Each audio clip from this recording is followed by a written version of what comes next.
What is going on, guys? Tuki here, back again with some more NHL 16 and my Boston Bruins GM mode, and this is round 3 of the Season 8 playoffs. It is the Eastern Conference Finals, and we are going up against the New York Islanders. Now, as always, I'll give you a look at their team, but I'll give you a look at our team as well.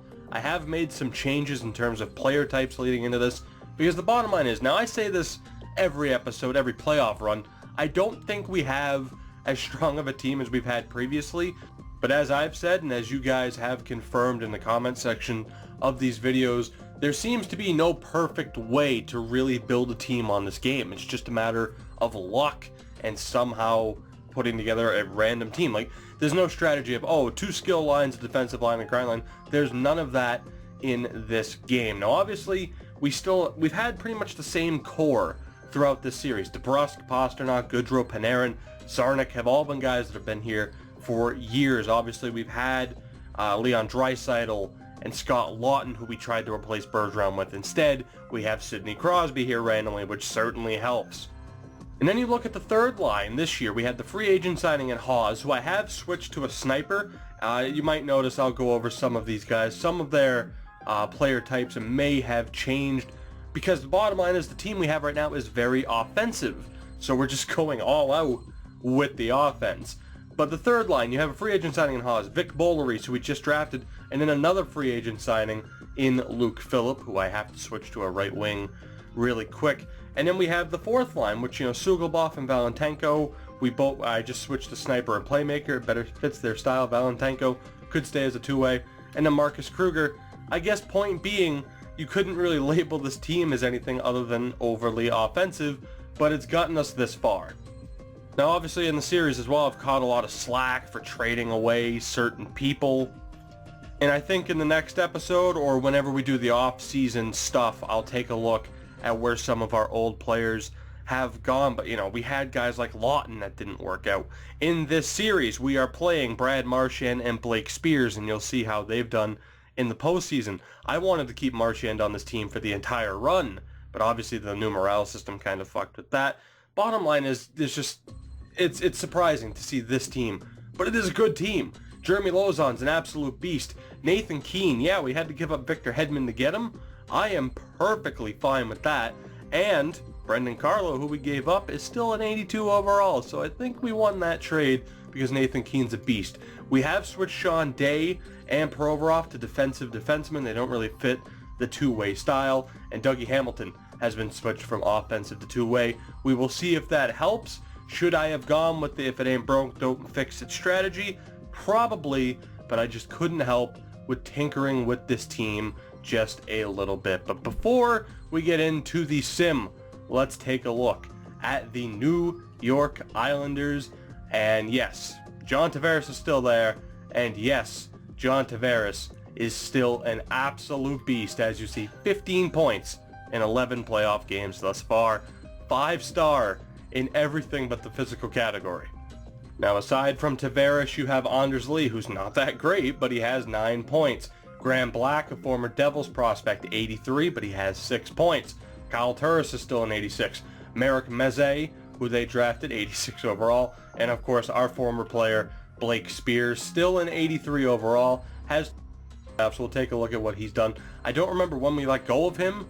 I don't remember if he was with us 21-22 season, but he only had 19 points this year. So I think we made a good call getting rid of him when we did. Left wings, Michael Dalcal's a beast, 13 points in 11 games and 88 overall. Brad Marchand, now 35 years old. He's an 83, still a tough player to play against. Matt Puempel as well, only an 83 overall. You kind of expect him to grow beyond that. He did not. Kyle Okposo, only an 84 at this point, but he's still a beast, 17 points. Chase Lang and Zach Nastasiuk, however the fuck you pronounce that. I hope I got that right. I don't think I did. It didn't sound right. Regardless, defensively, I think they have the edge. I think they have the edge because with guys like Sean Day and Provorov, I really took a chance on them hoping that they would grow, and they've been stuck at this 83 overall, so it kind of sucks. But they still have Nick Leddy, Matt Finn as well, both 85s. Max LaJoie, 89 overall. Parker Wotherspoon, an 87. Ryan Pulock, an 87. And Vesa Tukinen, an 84 overall. So it's these three guys right here that are going to be the big issue. They don't have Nathan Keane, but they are very top heavy. But if you had to ask me, would I want Keane, Lozon, and Falk over those three? Of course I would. But again, it always comes down to the sim. You never know. Their goaltender's an 87 overall. Ulf Höglund, 25 years old, having a pretty good postseason to this point, an 8-2 record, Jesus, and a 928 save percentage with 1 shutout. So as always, it's not going to be an easy series, but as the President's Trophy winning team, I would like to think that we have what it takes. And really quickly, the final 4, I think Anaheim's in on the other side. They are. Anaheim and Dallas in on the other side, and of course us and the New York Islanders on the other. The final 4 is set, but it is time. Let's get into this. Game 1 coming up. Can this team deliver? Can the big players like Crosby and Pasternak continue to carry this team? Game 1, let's do this. I believe in this team. Crosby versus Tavares. Crosby, show them that you're still the best center in the world. First period, god damn it, Michael Dalcal gets the goal. Late in the period, though, we were outshot as well, which is concerning when you think of how, our team should be doing offensively, but that's only the first period. Second period, and there we go. There we go. That's what I'm talking about. Jake DeBrusk and Austin Czarnik getting it done. Austin Czarnik still designated as a third-line center. He's an absolute beast. I'd play him on the top line if we didn't have Crosby. Third period, we have to make the most of our home ice advantage. Let's go. And by the way, the shot total, we really turned it on that period. Really happy with that. But the question is, can we hold on? So far, so good. We have a power play. Can we get anything done? We can't. It's weird because I always look at the stats. We always, god damn it. I'm not pronouncing his name again. Fuck him. God damn it. And we have a power play and Lang scores. What the I was going to say, all right, 2 minutes left. Are we going to blow this in? We're going to blow this. Fuck me.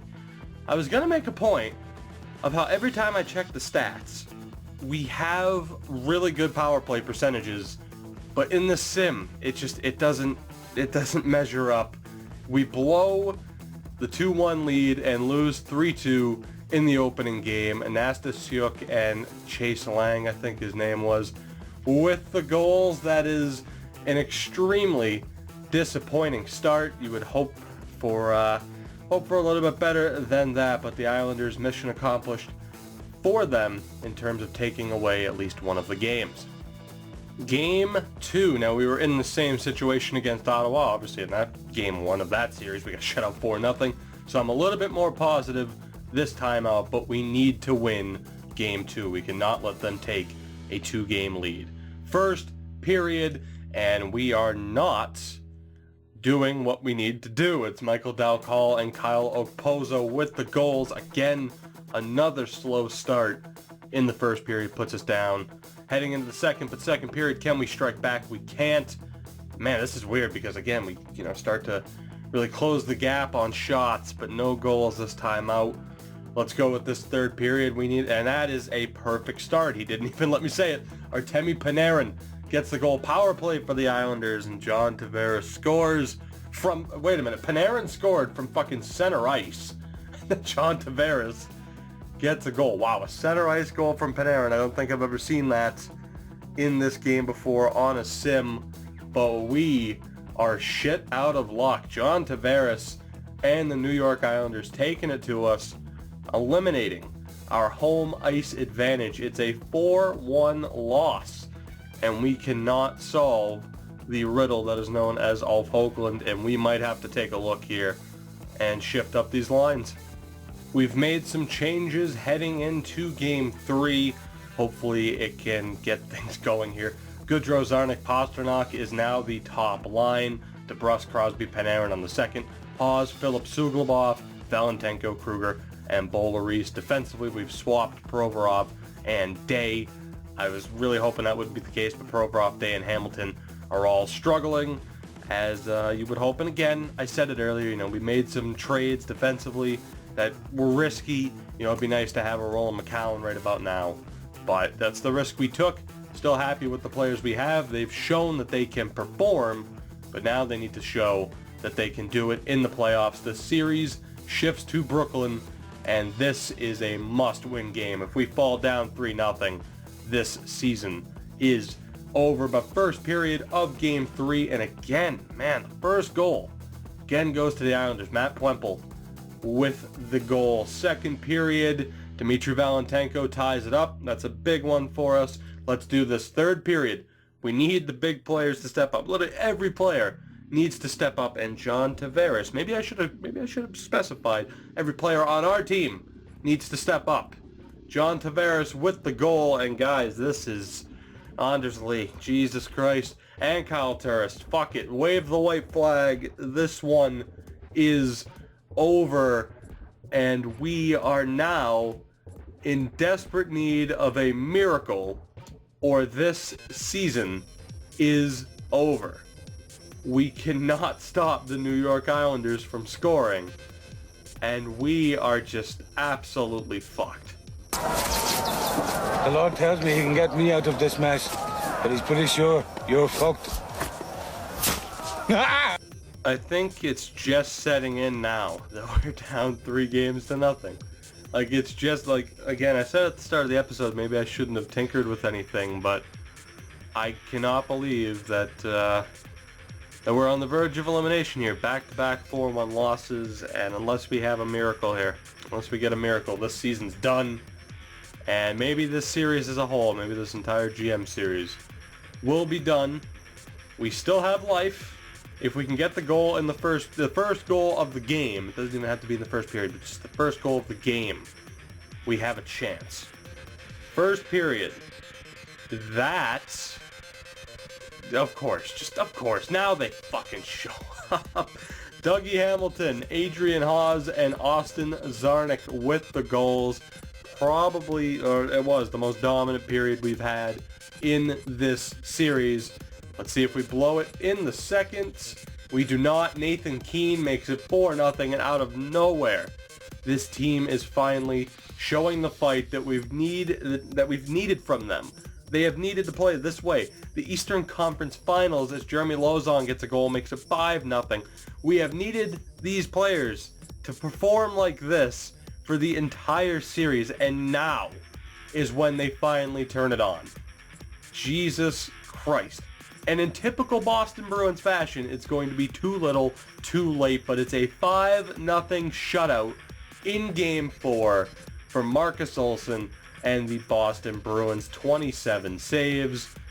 Who the hell saw that coming? Can we do it 3 more times? I fucking doubt it.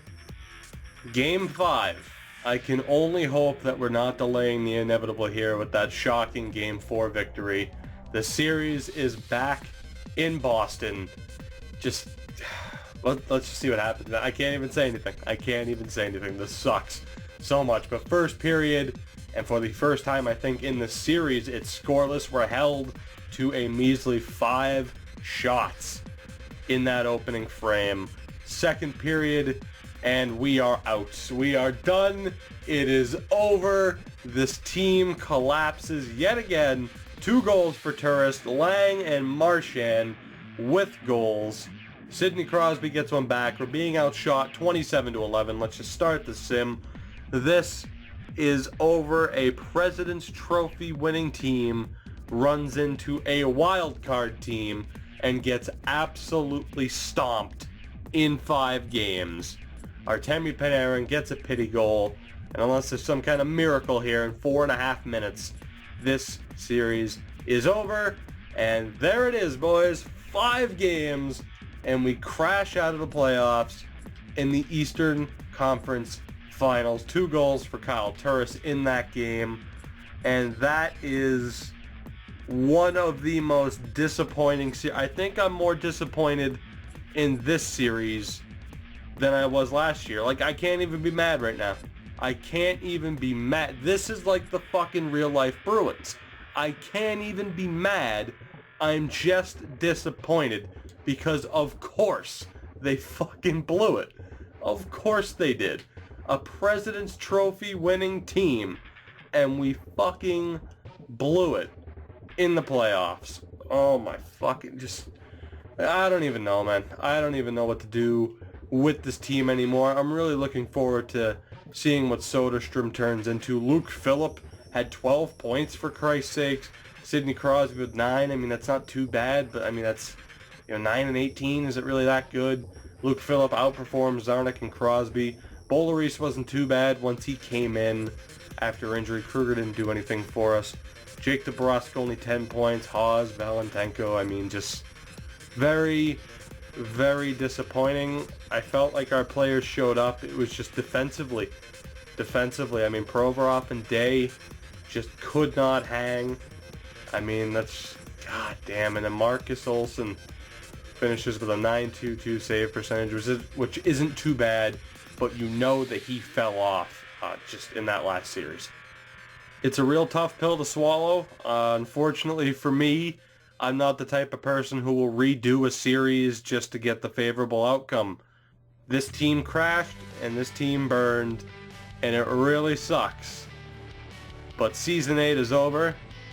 Whether or not we have a Season 9, or whether or not we go up to Season 10 as originally planned, I'm not so sure at this point. We will see.